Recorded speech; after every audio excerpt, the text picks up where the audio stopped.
নমস্কার, welcome to astro console. আজকের বিষয় হলো মীন রাশির মাসিক রাশিফল জুন 2025। তো জুন মাসটা কেমন যাবে মীন রাশির, আমি এটা আগের ভিডিওতে বলেছি যখন রাহু কেতু ট্রানজিট ছিল। তো সেই ভিডিওতে আমি বলেছি, তো আবার বলছি, জুন মাসটা একটা শুভ মাস, পরিবর্তনের মাস, শুভ পরিবর্তনের মাস। মীন রাশির জন্য অনেক কিছু ঘটনা ঘটাবে এই মাসটা, এবং হচ্ছে যে রাহু কেতু যে ট্রানজিট হয়েছে সেটার মধ্যে ভালো প্রভাব পড়বে। মঙ্গল কেতু একসঙ্গে আসছে, সেটাও তোমাদের পক্ষে ভালো প্রভাব পড়বে। তো চিন্তার কিছু নেই, এনজয় করো, ভালো সময় অনেক দিন পরে পেয়েছো, তো এই সুযোগটা কাজে লাগাও যাতে তোমরা জীবনে উন্নতি করতে পারো এবং কিছু টাকা জমাতে পারো আগামী দিনের জন্য। তো চলে আসবো আমি একেবারে প্রথম দিনের কথায়। দেখো, 1 জুন আমরা দেখেছি যে 1 জুনের যে গোচরটা হবে, চন্দ্র মঙ্গল একসঙ্গে থাকবে কর্কট রাশিতে। তো গোচরটা এরকমই থাকছে যে তোমাদের 1, 2, 3 তৃতীয়ভাবে রবি বুধ থাকবে, মানে বিশ্ব রাশিতে। চতুর্থভাবে যেমন আছে লগ্নপতি বৃহস্পতি, সেরকমই থাকবে। শনি লগ্নে আছে, রাহু দ্বাদশে আছে, এরকম একটা পজিশন। তারপরে 15 জুন যে এরকম একটা অবস্থা হবে যে 4th হাউসে রবি বুধ আর আমাদের বৃহস্পতি একসঙ্গে থাকবে। শুক্র থাকবে দ্বিতীয়ভাবে, শনি লগ্নে আছে, রাহু আগের মতনই দ্বাদশে, এবং কেতু আমাদের ষষ্ঠভাবে। মঙ্গল কেতু ষষ্ঠ থাকবে 15 জুনে। আর ওদিকে মানে এরকম একটা পরিবর্তন হবে। 15 জুনে একটা পরিবর্তন হচ্ছে, তারপরে আবার 30 জুনও আরো একটু পরিবর্তন হবে। 30 জুনে শুক্র রাশি পরিবর্তন করে যাবে, ওদিকে বৃষ রাশিতে সক্ষেত্রী হবে, মানে থার্ড হাউসের মালিক থার্ড হাউসে চলে যাবে। ভালো একটা পরিবর্তন। তো এই ক্ষেত্রে আমি সব বিচার করছি, তো যেটা করে বলছি, কিছু একটা ব্যাপার হলো যে মঙ্গল আর রাহুর একটা যে দৃষ্টি বিনিময় হবে, সমসপ্তম দৃষ্টি বিনিময়, এর ফলে একটা অঙ্গারক দোষ তৈরি হবে গোচরে। এটার জন্য একটা সাবধান থাকতে হবে। কোন ক্ষেত্রে সাবধান থাকতে হবে সেটা বলছি। আরেকটা ব্যাপার হবে যে গোচরে কাল সর্প দোষ তৈরি হবে, যেটা খুব খারাপ একটা দোষ। মাঝে মাঝে আবার গ্রহণ দোষও তৈরি হবে, যখন রাহু চন্দ্র একসঙ্গে থাকবে বা রাহু চন্দ্রের দৃষ্টি বিনিময় হবে, তখন কিন্তু গ্রহণ দোষ তৈরি হবে। সেই গোচরে গ্রহণ দোষ, কালসর্প দোষ এবং অঙ্গার দোষগুলো তৈরি হওয়ার সময় আমাদের সাবধান থাকতে হবে। কালসর্প দোষ আগামী অনেক মাস ধরে থাকবে, অর্থাৎ জুলাই মাস পর্যন্ত থাকবে কালসর্প দোষ। তো আমাদের সমস্ত ক্ষেত্রে, জীবনের সমস্ত ক্ষেত্রে আমাদের আগামী 2 মাস সাবধান থাকতে হবে। বিশেষ করে জুন জুলাই 2 মাস সাবধান থাকতে হবে। কোনো কঠিন সিদ্ধান্ত নেব না, কোনো মাঙ্গলিক কাজ করব না, কোনো জমি সম্পত্তি ক্রয় করব না। এইগুলো যেন বড় জায়গায় বা কোনো ভুল জায়গায় বিনিয়োগ করব না, বড় লামসাম অ্যামাউন্ট বিনিয়োগ করব না, কাউকে টাকা ধার দেব না এই একটা সময়ে। কারণ এই সময়ে টাকা ধার দিলে আমরা টাকা ফেরত পাবো না, আর বিনিয়োগ করলে লস করব, এইটুকু যেন মাথায় থাকে। আর অনেকের সম্পত্তি ক্রয় করা থাকলে বা বাড়ি গাড়ি কেনার থাকলে বলবো যে এগুলো এখন না করাই ভালো, তবে তোমরা করতে চাইলেও করতে পারবে না, এগুলো পেন্ডিং অটোমেটিক হয়ে যাবে। তো চলে যাব এবারে রাশিফলের বিচারে। দেখো, আমি 1 নম্বর থেকে দ্বাদশ ভাব পর্যন্ত, মানে 1 নম্বর থেকে 12 নম্বর ঘর পর্যন্ত বিচার করে করে যাব। আর এরপরে তাহলে মানে বলবো যে যে রাশি পরিবর্তনগুলো হচ্ছে, আমাদের 6 তারিখে বুধ যাচ্ছে তোমাদের,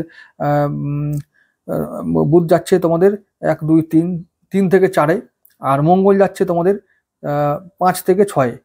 তো এই যে 7 তারিখে মঙ্গল আর 6 তারিখে বুধ রাশি পরিবর্তন করবে, এর প্রভাব কিন্তু বলেছি মঙ্গলের জন্য ভালো প্রভাব পড়বে। আর আমাদের বুধ কিন্তু যে 3 থেকে 4-এ যাচ্ছে, এই 4 নম্বর ঘরটা আমাদের যেহেতু গৃহ, তাহলে গৃহ, পরিবার, মাতা, বন্ধু বান্ধব, তাহলে এই যে আমি আগের দিনই বলেছি রাশিফলের ভিডিওতে, তবু আবার বলছি, সাপ্তাহিক রাশিফলের ভিডিওতে বলেছিলাম, তো আবার বলছি যে বুধ কিন্তু আমাদের এই সময় ট্রাবল দেবে। কোন কোন ক্ষেত্রে? পরিবারের ক্ষেত্রে, বন্ধু বান্ধব ক্ষেত্রে, মাতার ক্ষেত্রে।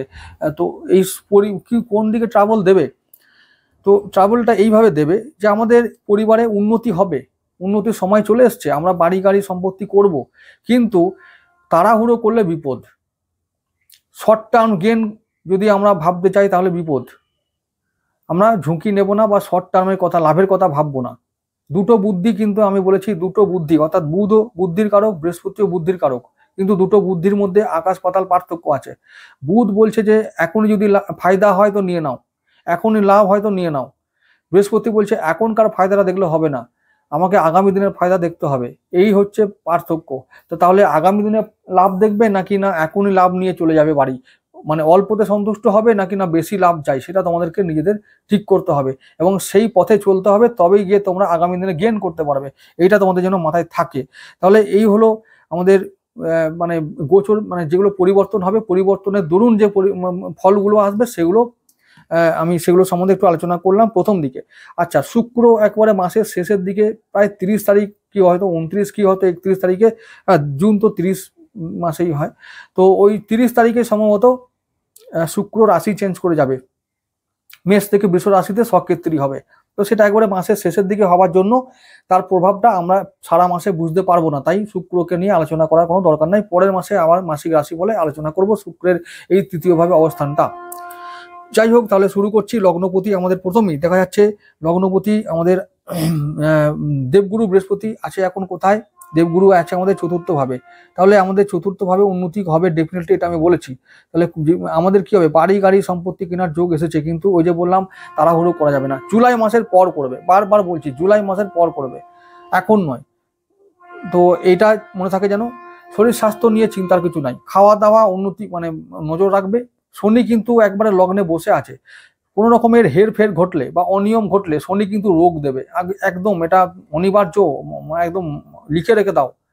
শনি রোগ দেবে, এবং যে রোগগুলো দেবে একেবারে লং টার্ম রোগ, সেগুলো বহু টাকা লাগবে এগুলো সারাতে, এবং বহু দিন লাগবে। ঠিক আছে, সাবধান, খাওয়া পড়ায় খুব সাবধান থাকতে হবে, এটা আমি বলে রাখলাম।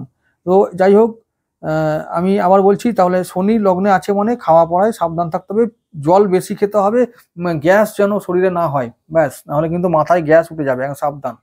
আচ্ছা, তাহলে আমাদের আমাদের লগ্নপতি আর ওদিকে দশমপতি চতুর্থ ভাবে আছে, মানে কেউ যদি ওয়ার্ক ফ্রম হোম করো খুব ভালো হবে। আর যদি কেউ মানে বলো যে না আমি দূরে গিয়ে কাজ করব, বাড়ি থেকে অনেক দূরে গিয়ে কাজ করব, তাদের জন্য ভালো, মানে কর্মের জন্য শুভ ফল আসবে, এবং কর্মে ব্যস্ত থাকতে হবে, কর্মে উন্নতি, কর্মে সাফল্য, কর্মে বাধা দূর হবে। আচ্ছা, এইবারে শরীর স্বাস্থ্য ভালো থাকবে, ওই যে বললাম কন্ডিশন একটাই, শরীর স্বাস্থ্য ভালো রাখতে গেলে খাওয়া দাওয়া ঠিক করতে হবে। আচ্ছা, দ্বিতীয়পতি আর আমাদের নবমপতি মঙ্গলদেব কোথায় আছেন? তিনি এখন আছেন আমাদের পঞ্চম ভাবে, কিন্তু পঞ্চম ভাবে বেশি দিন থাকবেন না, চলে যাবেন 7 তারিখে ষষ্ঠ ভাবে। তাহলে ষষ্ঠ ভাবে তিনি কি করবেন? মানে একটু ঋণ শোধ করাবেন, শত্রুদেরকে একটু কন্ট্রোলে রাখবেন। মঙ্গল ওই যে বললাম শত্রু বিজয়ী করাবে, স্বাস্থ্যে উন্নতি করাবে। আর এমনিতেই তোমরা অটোমেটিক ভাবে এখন এমনই অবস্থা হবে যে তোমরা স্বাস্থ্য সম্বন্ধে অধিক সচেতন হয়ে যাবে, চিন্তার কিছু নেই। তোমাদের এই ব্যাপারটা তোমরা নিজেরাই করবে, যে আমাদেরকে নিয়মে থাকতে হবে, নিয়মে খেতে হবে, এটা তোমরা নিজেরা বুঝতে পারবে, এবং সেটা অটোমেটিক করতে থাকবে, তাই কাউকে বলার কিছু দরকার নাই। আচ্ছা, এবারে বলবো যে তাহলে মঙ্গলের যে ষষ্ঠভাবে অবস্থান করছে, এবার আসবে যে 7 জুন, তখন থেকে তোমরা কি করবে? শত্রুরা এখন থেকেই তোমাদেরকে সমঝে চলছে, এটুকু আমি বলতে পারি। এখন থেকেই শত্রুরা তোমাদেরকে মেপে কথা বলছে, বা বুঝে শুনে কথা মানে থাকছে, মানে যে কখন কি করে দেবে বুঝতে পারবে না। তো এইরকম একটা অবস্থা, ভয়ে ভয়ে থাকছে, এবার তাদেরকে নিয়ে চিন্তা রাখার কোনো কারণ নাই। আচ্ছা, তো আমাদের আরেকটা কথা বলবো, যেহেতু মঙ্গল আমাদের নবমপতি, তাহলে কি কেমন ভাগ্য হতে পারে? ভাগ্যে প্রভাব পড়বে, শুভ প্রভাব পড়বে, অনুকূল প্রভাব পড়বে। যে কাজগুলো পেন্ডিং ছিল সেগুলো এবার হতে থাকবে, যে কাজগুলো হচ্ছিল না বা পাওনা আদায় হচ্ছিল না সেগুলো আদায় হবে, ধার শোধ হবে। তো এই ভালো ফল। পিতার জন্য একটু খারাপ খবর আছে, পিতার কারো কারো বিয়োগ হতে পারে, কারো স্বাস্থ্যে অবনতি হতে পারে, সুতরাং এই ব্যাপারে একটু ভালো মানে তোমাদের সাবধান থাকতে হবে। আরেকটা কথা বলবো, তোমাদের যে মঙ্গলের অষ্টম দৃষ্টি পড়ছে একেবারে লগ্নভাবে, অনেককে কিন্তু এইবার যেতে হতে পারে হসপিটালে, সাবধান, অনেককে যেতে হতে পারে হসপিটালে, এবং যারা হসপিটালে যাবে তাদেরই পরিবর্তনটা হবে, তারাই বলবে এইবারে হসপিটালে একবার ঘুরে এসেছি, আর ওটা নিয়ে ছেড়খানি করবো না, ভালোভাবে থাকবো খাবো, এটা তারাই শিখবে এগুলো। আর যারা যাবে না তারা হয়তো শিখতে এখনো পারবে না, কিন্তু আগামী দিনে শিখবে, ছোটোখাটো সমস্যাতে তারা পড়বে। আর স্বাস্থ্য সম্বন্ধে খুব মানে তোমাদের সচেতন না হলে আগামী 40 দিন খুব সাবধান, মানে স্বাস্থ্য সম্বন্ধে খুব সাবধান, নাহলে খুব মুশকিলে পড়ে যাবে। যাই হোক, এবারে কি বলবো যে আমাদের তৃতীয়পতি কথা আর অষ্টমপতি কথা। তৃতীয়পতি আমাদের আছে, অষ্টমপতি আমাদের ধনভাবেই থাকছে পুরো মাস জুড়ে, মানে সেকেন্ড হাউসে। তাহলে ও কি করবে? মানে ও খরচা বাড়িয়ে দেবে, ব্যয় বাড়াবে, এবং ব্যয়টা কাদের জন্য হবে? ব্যয়টা হবে আমাদের ভাই বোনদের জন্য, পরিবারের জন্য হতে পারে, এই সব ক্ষেত্রে ব্যয় বাড়িয়ে দেবে। তো সাবধান থাকাই ভালো। তো আমি বলবো যে শুক্র তোমাদের যেহেতু শত্রু গ্রহ, ব্যয় যাতে না বাড়ে, শত্রুতা ওদের ক্ষেত্রেই হবে, কিন্তু ওই যে ভাই বোন এইসব এরা করবে শত্রুতা, ব্যাকস্টাব করবে পরবর্তীকালে। তো এখন আগামী 40 দিন কিছু করবে না, কিন্তু 40 দিন পর যখন মঙ্গল চলে যাবে, কন্যায় চলে যাবে, তখন তো করবে। তো সাবধান থাকা ভালো, কারণ শুক্রকে বিশ্বাস করে লাভ নাই। আচ্ছা, এবার চলে যাব পরবর্তী যে ভাব, সেটা হলো চতুর্থপতি আর আমাদের সপ্তমপতি বুধ। চতুর্থ ও সপ্তমপতি বুধ কোথায় যাবে? 3 থেকে 4-এ চলেই যাবে একবারে 6 তারিখে। তাহলে ও কি করবে? দাম্পত্য জীবনে একটু অশান্তি করিয়ে দেবে, খুব সাবধান। হ্যাঁ, ও পরিবারে অশান্তি আনবে ডেফিনেটলি। ব্যবসায় একটু আপ ডাউন করিয়ে দেবে। হঠাৎ করে সাফল করতে হবে, হঠাৎ করে ইনভেস্ট করা, মানে আমি বলবো ঝুঁকি নেওয়া কোনোভাবে যাবে না। আর্থিক ঝুঁকি নেওয়া, আর্থিক ক্ষেত্রে বড় বিনিয়োগ করা এখন যাবে না। ব্যবসার জন্য কোনো বিনিয়োগ করা যাবে না। আর যদি বলো যে লং টার্ম ইনভেস্ট করবো, তাহলে কিন্তু খুব গেন দেবে। কিন্তু আমি বলছি শর্ট টার্ম গেন কথা বারবার বারণ করছি, একদম নয়। খুব সাবধান। যাই হোক, পরবর্তী যে ভাবে যাব, পঞ্চমপতি চন্দ্রদেব। পঞ্চমপতিকে নিয়ে বলবো যে যখন ওই রাহু আর শনির দৃষ্টি পাবে তখনই সাবধান থাকতে হবে, না হলে কিন্তু বাকি সাবধান হওয়ার কিছু নাই। তোমাদের মিত্র গ্রহ, মিত্র মানে ভালো কাজ করে, সন্তানের জন্য কোনো চিন্তা নেই। সন্তান, শিক্ষা, প্রেম যেমন চলার তেমন চলবে, এগুলোতে তোমাদের উপরে থাকবে। তোমরা যত মনকে নিয়ন্ত্রণ করতে পারবে ততটাই এই সমস্ত ক্ষেত্রে জীবনে উন্নতি করতে পারবে। এটা সারা জীবনের জন্য প্রযোজ্য। বাকি তোমাদের ইচ্ছা, মানবে না মানবে, বিশ্বাস না করবে করবে, কোনো ব্যাপার নাই ভাই। চলে আসছি পরবর্তী ভাবে, ষষ্ঠপতি আমাদের রবি থাকবে কোথায়? আমাদের দেখছি মাসের প্রথম 15টা দিন থাকবে তোমাদের তৃতীয় ভাবে, আর তারপরে 15 তারিখের পর চলে যাবে চতুর্থ ভাবে।